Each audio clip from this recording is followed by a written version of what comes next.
Yo guys, today is the day para pag-usapan natin ang about sa ating headlight. Ano nga ba yung headlight na pinalit ko, or yung bulb LED? Yan.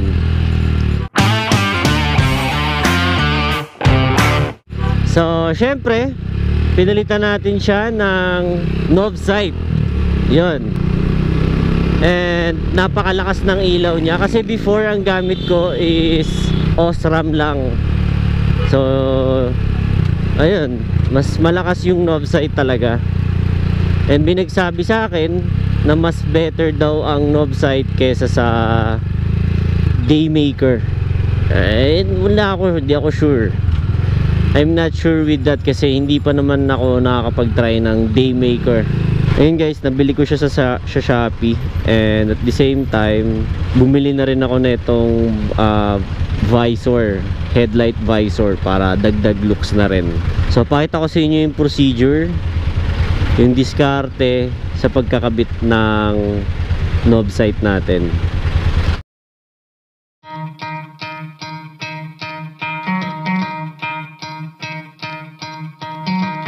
Try to play, but you're never gonna beat me. Look the other way, what I'm doing ain't easy. Bloody hands stained from the people who deceive me. Muddy hands break through the chains, go free me. Looking for change, looking for pain. Pulling a mob, pushing a train. I'll never stop, stick to a lane. Pick up the pieces and go rearrange. Alright guys, so ngayon nakita nyo na kung ano yung resulta nung ating Novsight. Is all goods naman siya.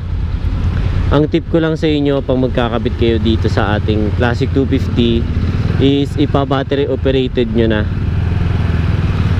Kasi may mga nabasa ko na mas okay daw pag magkakabit kayo ng LED is naka-battery operated na siya. So yun lang yung nababasa ko. And ayun, medyo matagal-tagal na rin siya sa akin. Wala naman ako naging problema. Malakas talaga yung ilaw niya. Parang patusok siya pag naka high beam, then pag naka low beam pakalat yung buga ng ilaw niya. Dagdag pa natin itong aking mini driving lights.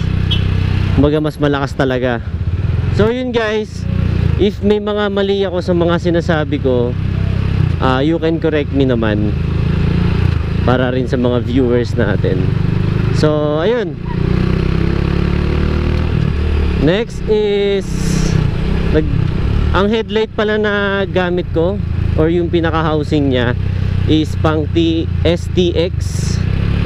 Ayun guys, pang STX, and mas malaki siya, 7 inches. Yeah!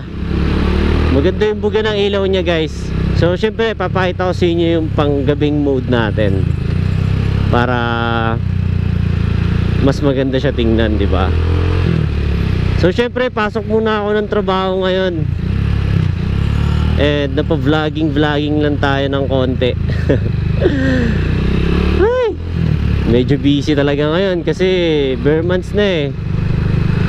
Diyan na tayo magiging busy lahat. Oops.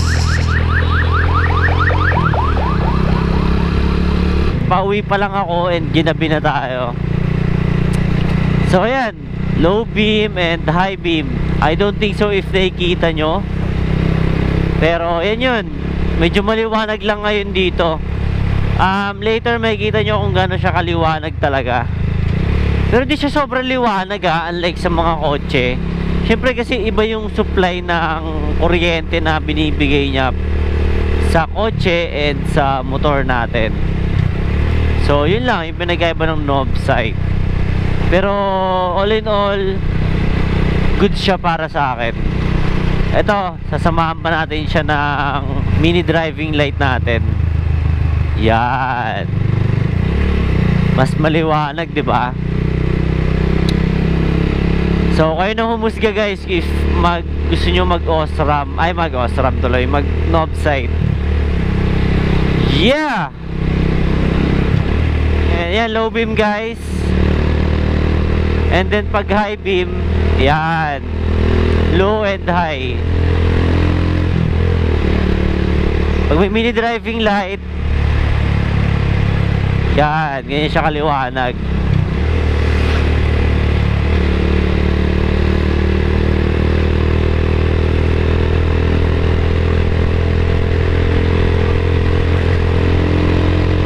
I hope nagkaroon kayo ng idea regarding sa pinalit natin na knob sight from Osram to knob sight. Ayun. Woo! So again, this is John Ords, and always remember na relax lang para pogi. Yeah!